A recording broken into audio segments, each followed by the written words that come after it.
Hello नमस्कार दोस्तों।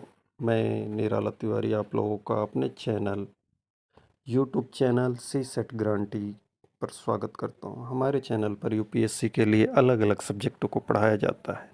खासकर मैथ और जीके की पढ़ाई रेगुलर तौर पे होती है। तो आज हम पढ़ेंगे भारत का ओ अटैक, जिसमें लगभग 40,000 लोगों भारतीय लोगों की जान चली गई। ये अटैक है टेररिस्ट अटैक। अभी हाल ही में 10 नवंबर 2025 को भारत के लाल किला के पास मेट्रो गेट नंबर 1 पर एक I-20 कार में ब्लास्ट किया गया, जिससे 8 भारतीय मारे गए और 25 भारतीय घायल हो गए। तो आइए हम आतंकवाद के इतिहास को जानते हैं। सबसे पहले राजीव गांधी एसोसिएशन 1991। 21 मई 1991 को राजीव गांधी भारत के यंगेस्ट प्राइम मिनिस्टर थे। उन्होंने 1987 में श्रीलंका में Indian peace keeping force IPKF भेजी थी, ताकि वहां चल रहे सिविलियन वार में शांति लाई जा सके। लेकिन उस ऑपरेशन में कई तमिल सिविलियंस मारे गए, जिससे LTTE liberation tiger of Tamil Eelam नाराज हो गया। LTTE ने तय किया कि वो राजीव गांधी की हत्या करेगा, ताकि भारत को वार्निंग दी जा सके। LTTE के इंटेलिजेंस चीफ पुट्टू अमन ने एसोसिएशन का प्लान बनाया। एक महिला suicide बम्बर थेमोजी Rajaratnam, code name Dhannu था, को इस मिशन के लिए चुना गया।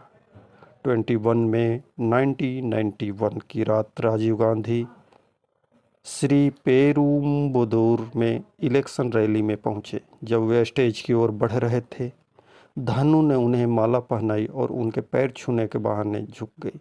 उसी समय उसने अपने कपड़ों में छिपे RDX बम को ब्लास्ट कर दिया। राजीव गांधी समेत 15 लोग मौके पर ही मारे गए।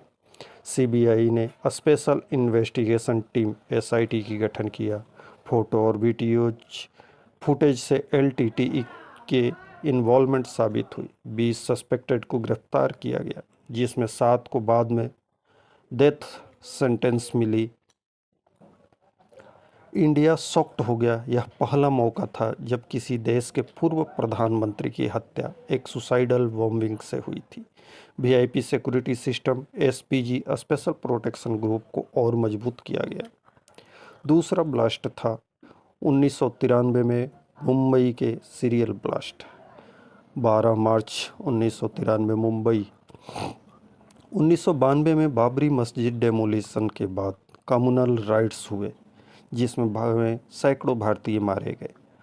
अंडरवर्ल्ड डॉन दाऊद इब्राहिम और उसके एसोसिएट टाइगर मेमन ने इसका बदला लेने की ठानी। पाकिस्तान के इंटेलिजेंस एजेंसी ISI ने लॉजिकल सपोर्ट दिया। टाइगर मेमन ने गल्फ से हथियार और एक्सप्लोसिव मंगाए। ट्रेनिंग कैंप कराची और दुबई में लगे। ब्लास्ट का एक्सक्यूशन प्लान बनाया गया। 12 मार्च 1993 को 2 घंटों के अंदर मुंबई के 12 जगहों पर धमाके हुए, जिसमें Air India building, plaza cinema, Zaveri Bazaar, Centaur hotel, Sea Rock hotel आदि शामिल थे। 257 मौतें हुई और 1400 लोग घायल हो गए। यह इंडिया का पहला कोऑर्डिनेटेड अर्बन टेररिस्ट अटैक था।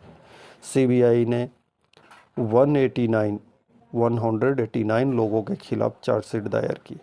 एक्टर संजय दत्त को इलीगल वेपन पोसेसन के लिए दोषी ठहराया गया। दाऊद इब्राहिम और टाइगर मेमन पाकिस्तान भाग गए और अब तक पकड़ में नहीं आए हैं। इंडिया ने पहली बार टेररिज्म को ऑर्गेनाइज्ड क्राइम से जोड़ा। सिक्योरिटी चेक एयरपोर्ट्स और पोर्ट्स पर सख्त कर दिए गए। मुंबई ने दिखा दिया, हम डरेंगे नहीं। तीसरा, रेड फोर्ट अटैक। 22 दिसंबर 2000 की रात।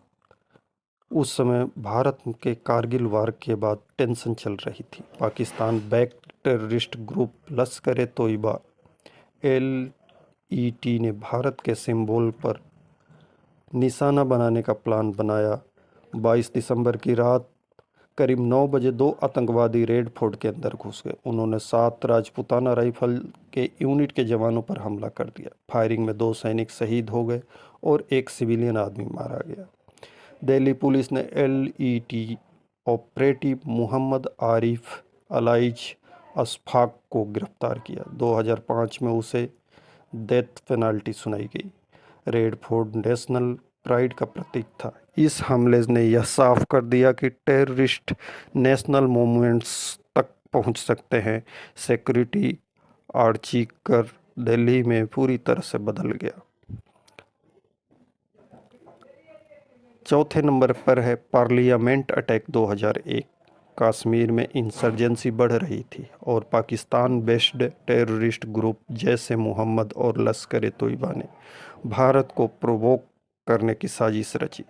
सुबह 11:40 पर 5 मिलिटेंट्स कार में पार्लियामेंट कम्प्लेक्स में घुस गए। उन्होंने पुलिस और सिक्योरिटी गार्ड्स पर ग्रेनेड और बुलेट्स से हमला किया। सिक्योरिटी फोर्स ने तुरंत जवाबी कार्रवाई की और सभी अटैकर्स को मार गिराया।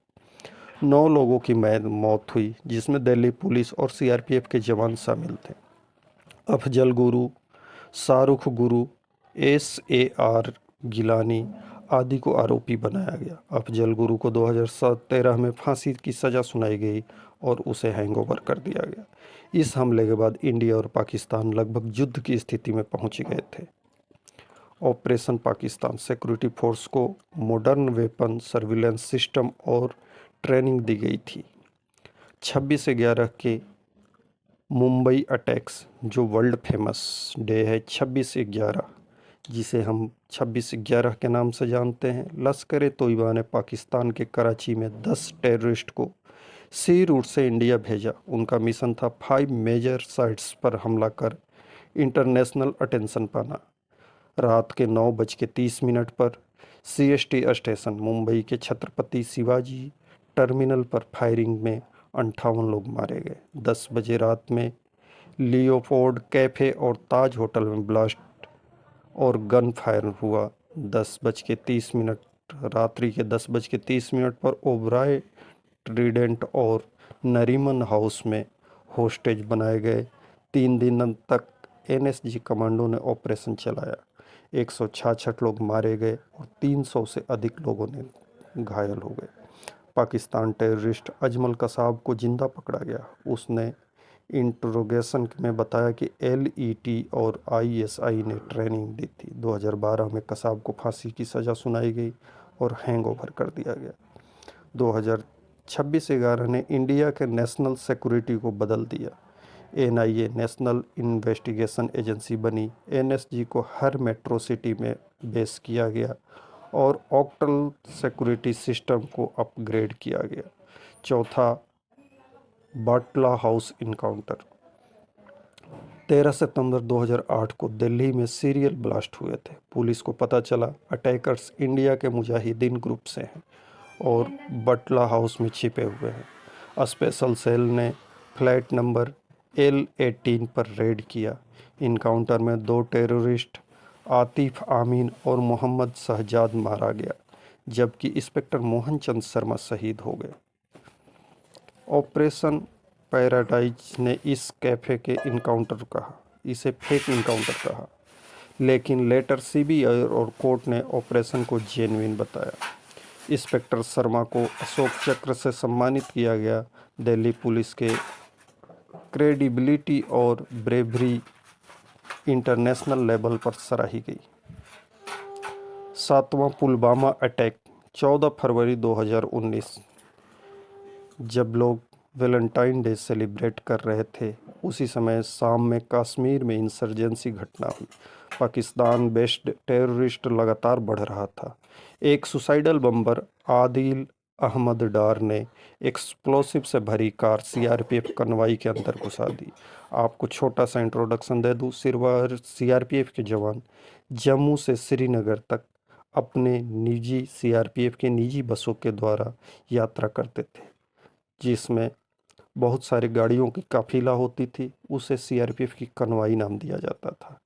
उसी कनवाई के बीच में एक कार से डार ने हमला किया। ब्लास्ट इतना पावरफुल था कि बस के टुकड़े टुकड़े हो गए। 40 सीआरपीएफ जवान शहीद हो गए। जैसे मोहम्मद ने जिम्मेदारी ली, इंडिया ने सभी डिप्लोमेटिक रिलेशन पाकिस्तान से ख़त्म कर दिए। 18 दिनों बाद इंडिया ने बालाकोट एयर स्ट्राइक करके जैसे कैंप को नष्ट कर दिया। यह मॉडर्न इंडिया का सबसे बोल्ड काउंटर टेररिस्ट ऑपरेशन था। 8वां अटैक पहलगाम अटैक, जो हाल ही में अप्रैल 22, 2025 को place Baisaran valley near Pahalgam Jammu and Kashmir में। टेररिज्म वापस बढ़ रहा था और एक्सट्रीमिस्ट ग्रुप नहीं चाहते थे कि नॉर्मलिटी लौटे। वो कश्मीर में शांति नहीं चाहते थे। घूमने के लिए वैली में घूमने गए टेररिस्टों पर फायरिंग शुरू कर दी। उन्होंने लोगों से धर्म पूछा और निर्दोष सिविलियन लोगों को गोली मार दी गई। 26 सिविलियन मारे गए और 20 से अधिक लोग घायल हो गए। यह हाल के सालों में सबसे बड़ा सिविलियन अटैक था। कश्मीर में लार्ज स्केल पर एंटी टेररिस्ट ऑपरेशन शुरू किए गए, जिसमें ऑपरेशन महादेव नाम से एक बहुत ही बड़ा ऑपरेशन किया गया। इंडिया ने फिर से साबित किया कि डर के आगे जीत है।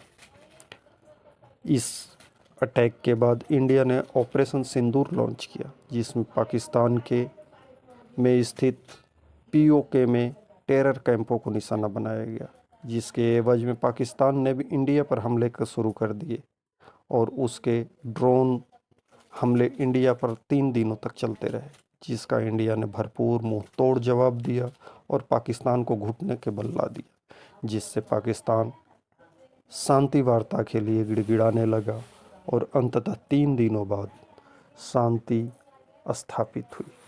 यह हमला तोड़ने आया था, लेकिन हर बार भारत मजबूत हुआ और हमने अपने सैनिक, पुलिसकर्मियों और निर्दोष नागरिकों को हर बार साबित किया, terrorist can wound us but it can not never destroyed अस।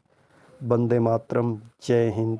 तो ये थे भारत के 40,000 लोगों के